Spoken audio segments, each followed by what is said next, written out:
Assalomu alaykum, qadrli obunachilarim va aziz tomoshabinlar. Bugun biz hammamizni tashvishga soladigan, har bir xonadonga bevosita ta'sir qiladigan juda muhim mavzuni ko'rib chiqamiz. Nafaqalar bilan bog'liq yangiliklar, aniqrog'i nafaqalar o'razaldi. 2006 yildan boshlab nafaqalarni to'lashning yangi qoidalari degan shov-shuvli sarlavha ostida tarqalayotgan xabarlar haqida. Bu mavzu har biringiz uchun hayotiy ahamiyatga ega. Chunki u sizning kelajakdagi moliyaviy barqarorligingizga, farovonligingizga bevosita ta'sir qiladi. Hozirda ko'plab savollar, tushunmovchiliklar, hatto vahma ham bor. Men bugun barcha savollaringizga aniq, tushunarli va ishonchli javoblar berishga harakat qilaman. Shu sababli videoni oxirigacha diqqat bilan tomosha qiling. Chunki har bir so'z, har bir tavsiya siz uchun o'ta muhim bo'lishi mumkin. Va albatta, hozirroq kanalimga obuna bo'lishni va ushbu videoga like bosishni unutmang. Bu bizga ushbu muhim ma'lumotni yanada ko'proq odamlarga yetkazishga yordam beradi. Muammoning mohiyati ilgari qanday edi va hozir nima o'zgardi? Keling, avval vaziyatni tushunib olaylik. Uzoq yillar davomida bizda nafaqa tizim ma'lum bir prinsiplar asosida ishlagan. Asosan nafaqa yoshiga yetgan fuqarolarga to'langan ish staji va maoshiga qarab hisoblangan.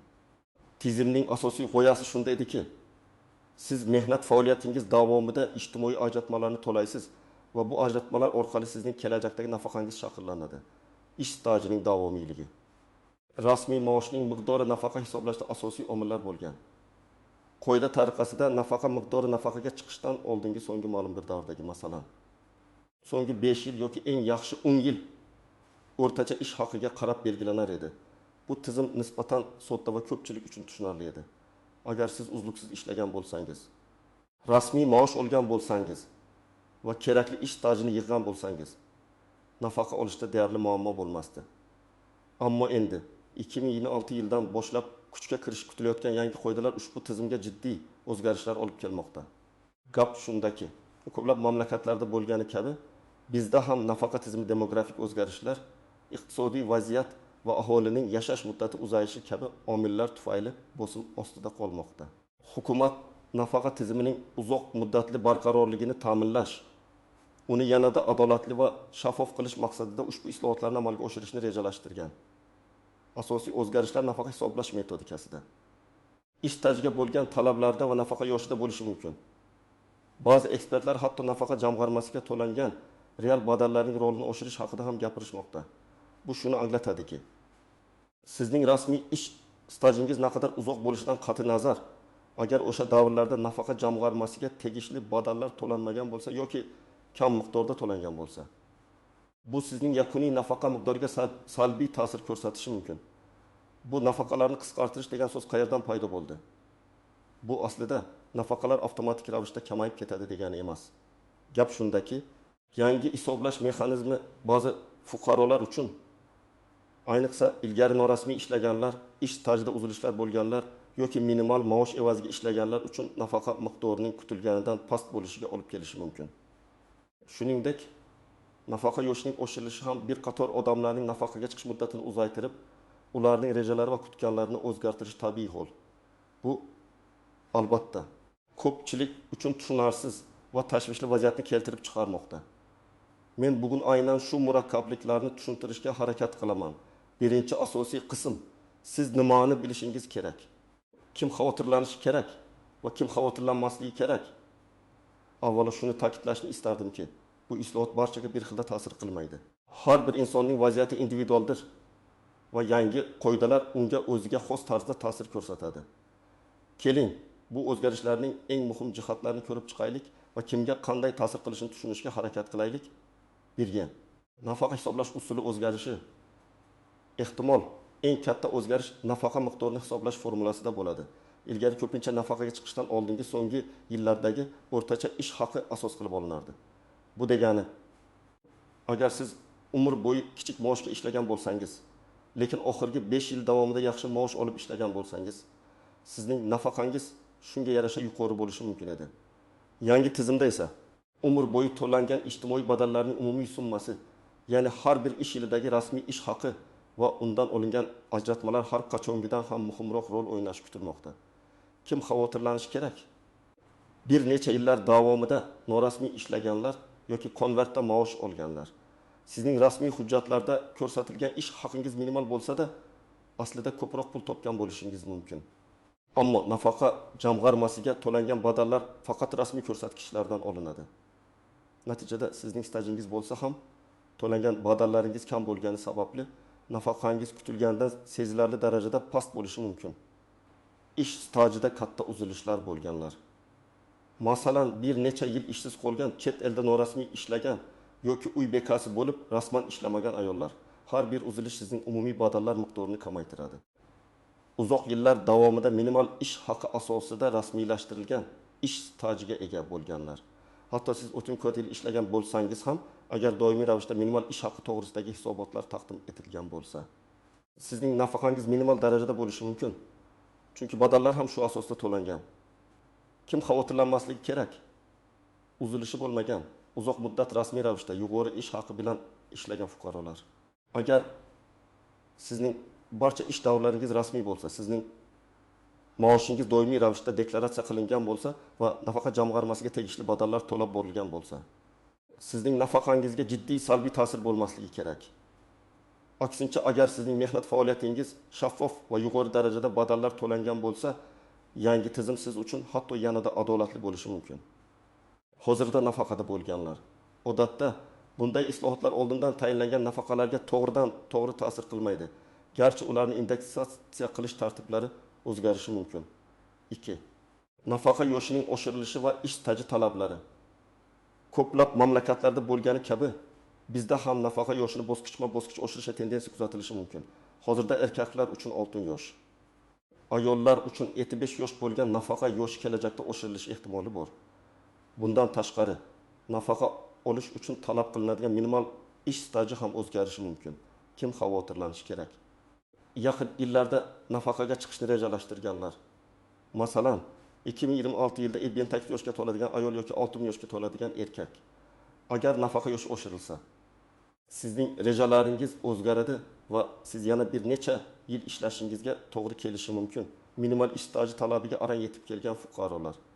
Agar minimal talablar oshirilsa, sizda yetishmayotgan stajni to'plash muammosi yuzaga kelishi mumkin.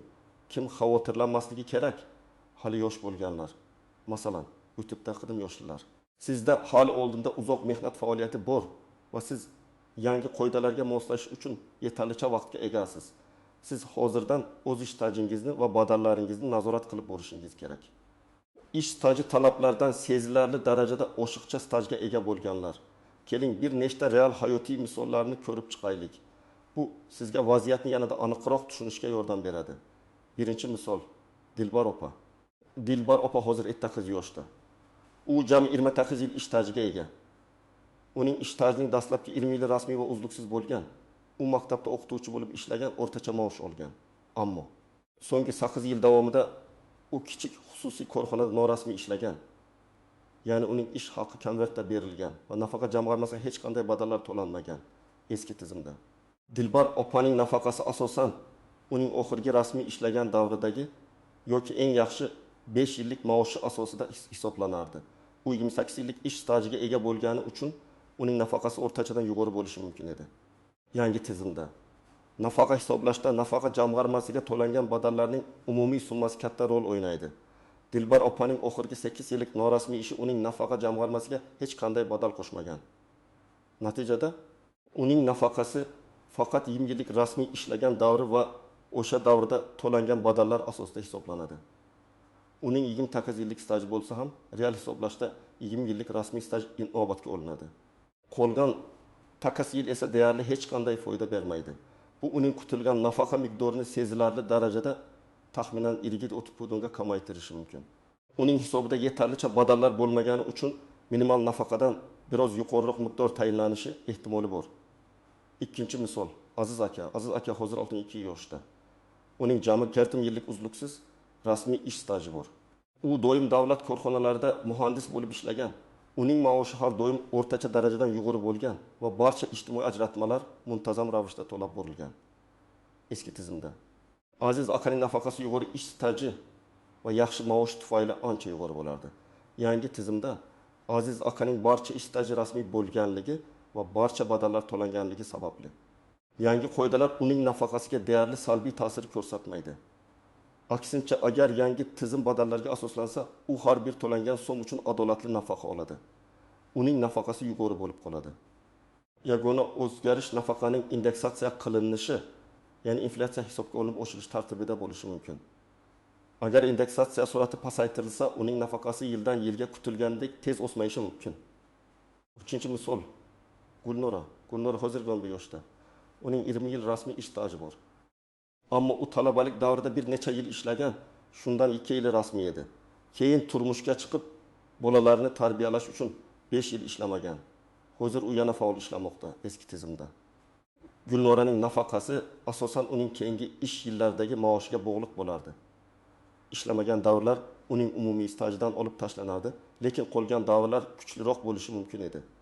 Yangi tizimda agar nafaqa yoshi oshirilsa, Gulnora nafaqaga yana bir necha yil keyin chiqishga majbur bo'ladi. Uning ishsiz o'tkazgan 5 yili nafaqa jamg'armasiga hech qanday badal qo'shmagan va bu uning umumiy to'plangan badallar miqdorini kamaytiradi. Uning 2 yillik talabalik davridagi ishi ham agar o'sha paytda minimal badallar to'langan bo'lsa, umumiy nafaqa miqdoriga juda kam ta'sir qiladi. Agar Gulnora hozirdan o'zining kelajakdagi nafaqasini o'ylamasa va ishsiz qolgan yillar uchun ko'ngilli ravishda badallar to'lamasa, uning nafaqasi kutilganidan past bo'lishi mumkin.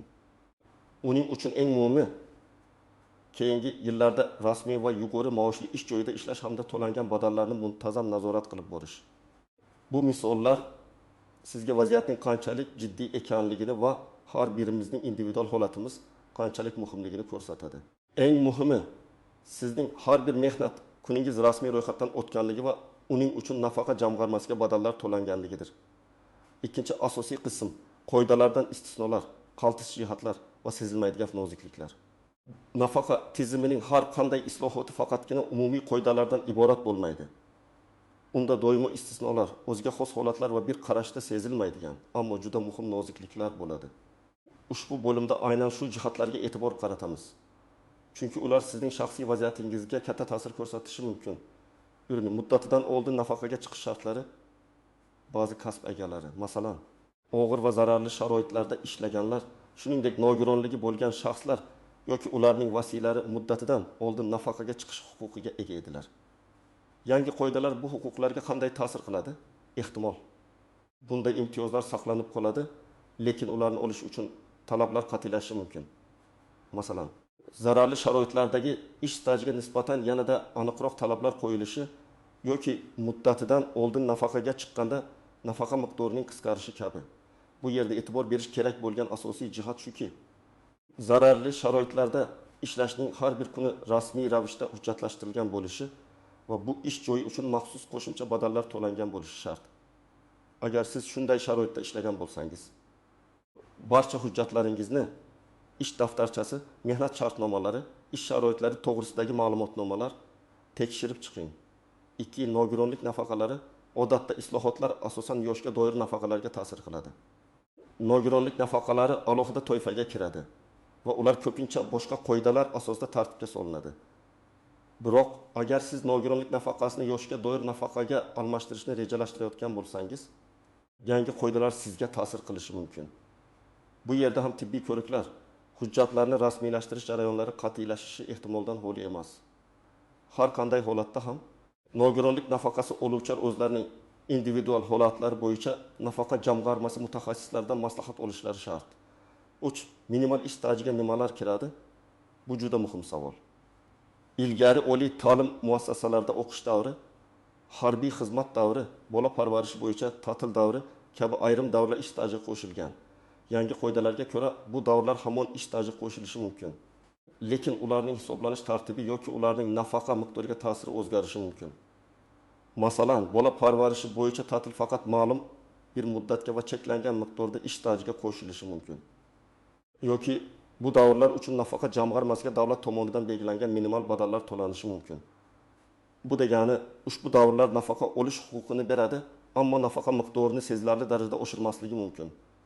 Shuning uchun barcha hujjatlarni, diplomlar, harbiy guvohnomalar, bolalarning tug'ilganlik haqidagi guvohnomalari saqlash va ularning ish stajiga qanday qo'shilayotganini aniqlashtirish zarur. nafaqalarni indeksatsiya qilish tartiblari.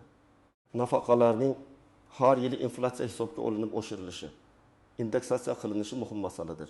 Yangi tizimda nafaqalarni indeksatsiya qilish tartibi o'zgarishi mumkin. Masalan, ilgari nafaqalar inflyatsiya darajasiga yoki ish haqining o'sish sur'atiga qarab oshirilgan bo'lsa, endi bu surat kamaytirilishi yoki boshqa ko'rsatkichlarga bog'lanishi mumkin. Bu shuni anglatadiki, sizning nafaqangiz har yili oshsa ham, uning xarid qobiliyati kutilgandek tez o'smayishi mumkin. Bu ayniqsa hozirda nafaqada bo'lganlar uchun muhim ahamiyatga ega. 5. Ko'ngilli badallar ish staji sotib olish imkoniyati. Eng muhim nozikliklardan biri bu ish stajida bo'shliqlar bo'lgan fuqarolar uchun ko'ngilli ravishda nafaqa jamg'armasiga badallar to'lash imkoniyatidir.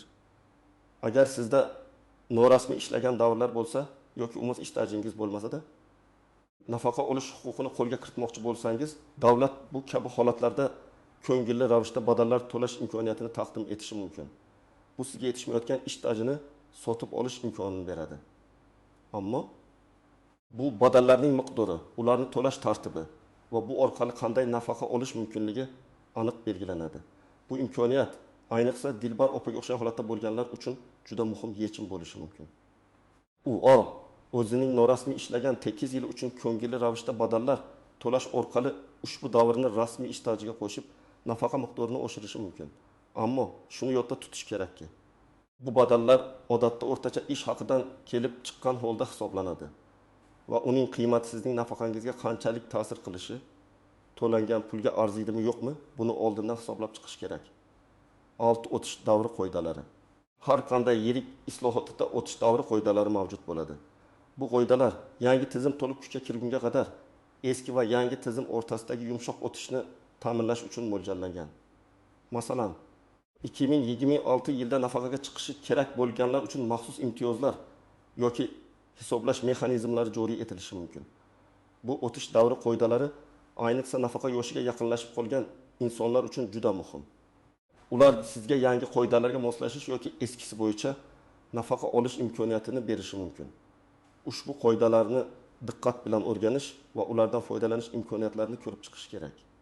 Xulosa qilib aytganda, nafaqa tizimi murakkab bir mexanizm bo'lib, uning har bir elementi sizning kelajagingizga ta'sir qiladi. Shuning uchun bu nozikliklarni tushunish va ularni o'z foydangizga ishlatish muhimdir.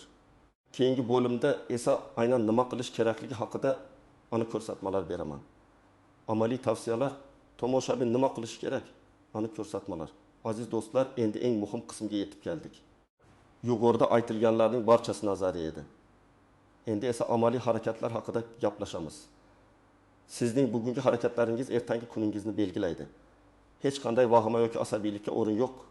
Faqat aniq va ishchil harakatlar kerak. 1. O'z ish stajingizni va nafaqa jamg'armasiga to'langan badallarni tekshiring. Bu birinchi va eng muhim qadam. Siz o'zingizning mehnat faoliyatingizga oid barcha hujjatlarni to'plashingiz va ularning holatini tekshirishingiz kerak. Qayerga borish kerak? Yagona interaktiv davlat xizmatlari portali mypont.gov.uz. Bu yerda siz nafaqa jamg'armasiga to'langan badallar haqida ma'lumot olish xizmatidan foydalanishingiz mumkin. Bu xizmat orqali siz nafaqa jamg'armasiga qachon qancha badal to'langanligi haqida ma'lumot olishingiz mumkin. Bu ma'lumot har bir fuqaro uchun ochiq va mavjud bo'lishi kerak. Tuman, shahar nafaqa jamg'armasi bo'limi shaxsan murojaat qilib, o'zingizning shaxsiy hisob-kitob varaqangizni lichovoy etib so'rang.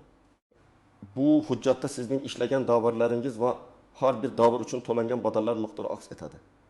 Nimalarni tekshirish kerak? Ish stajingizda uzilishlar bormi? Agar bo'lsa, qancha va qaysi davrlarda? Ish joyingiz tomonidan nafaqa jamg'armasiga badallar to'langanmi? Agar to'langan bo'lsa, qaysi maoshdan kelib chiqib hisoblangan? Minimal maoshdanmi yoki haqiqiy maoshingizdanmi? Ish daftarchangizdagi yozuvlar to'g'rimi? Barcha ish joylari va lavozimlar to'g'ri ko'rsatilganmi? 2. Barcha muhim hujjatlarni tartibga soling va saqlang. Har bir hujjat muhim ahamiyatga ega bo'lishi mumkin. Sizda quyidagi hujjatlar bo'lishi kerak: mehnat daftarchasi. Barcha yozuvlar aniq va o'qishli ekanligiga ishonch hosil qiling. Mehnat shartnomalari agar mavjud bo'lsa, ularni saqlang. Ayniqsa norasmiy ishlagan davrlaringizda tuzilgan shartnomalar agar rasmiylashtirilmagan bo'lsa ham. Maosh to'g'risidagi ma'lumotnomalar. Oldingi ish joylaringizdan maosh to'g'risidagi ma'lumotnomalarni so'rab oling va saqlang. Bu ayniqsa 2005 yilgacha ishlaganlar uchun muhim. Chunki o'sha paytda elektron hisob-kitoblar unchalik rivojlanmagan edi. Diplomlar, guvohnomalar, oliy ta'limni tasdiqlovchi hujjatlar, harbiy guvohnoma, farzandlarning tug'ilganlik haqidagi guvohnomalari. Agar siz ayol bo'lsangiz va bola parvarishi bo'yicha ta'til olgan bo'lsangiz, turmush qurgandan keyin familiyasi o'zgargan bo'lsa, nikoh guvohnomasi, ish sharoitlari to'g'risidagi ma'lumotnomalar. Agar siz zararli yoki og'ir sharoitlarda ishlagan bo'lsangiz, bu hujjatlarning barchasining nusxalarini ham saqlab qo'yishni tavsiya qilaman. O'tib nafaqa jamg'armasi mutaxassislari bilan maslahatlashing. Barcha hujjatlaringizni to'plab, o'z holatingizni tushungan holda tuman, shahar nafaqa jamg'armasi bo'limiga murojaat qiling. Qanday murojaat qilish kerak? Oldindan tayyorlangan savollar ro'yxati bilan boring. Sizning ish stajingiz hisoblashda qanday davrlar inobatga olinadi? Yetishmayotgan stajni qanday to'ldirish mumkin? Mening hozirgi ma'lumotlarimga ko'ra qancha nafaqa olishim mumkin? Ko'ngilli badallar to'lash imkoniyatlari haqida so'rang. Bu sizning norasmiy ishlagan davrlaringizni legalizatsiya qilish va nafaqa miqdorini oshirishga yordam berishi mumkin. Ular sizga to'lanishi kerak bo'lgan summa va bu qanday hisoblanishi haqida batafsil ma'lumot berishlari kerak. Shuni yodda tutingki, siz nafaqa tizimining murakkabliklarini tushunishga majbur emassiz. Mutaxassislarning vazifasi sizga aniq va tushunarli javob berishdir. 4. Moliyaviy reja tuzishni boshlang. Davlat nafaqasiga to'liq bog'lanib qolishni kamaytirish muhim. Agar sizning hisob-kitoblaringiz nafaqa miqdori kutilgandan past bo'lishini ko'rsatsa, qo'shimcha daromad manbalarini yoki shaxsiy jamg'armalarni shakllantirish haqida o'ylashingiz kerak. Shaxsiy jamg'arma har oy o'zingizning daromadingizdan ma'lum bir qismini tejab jamg'arib boring. Investitsiyalar.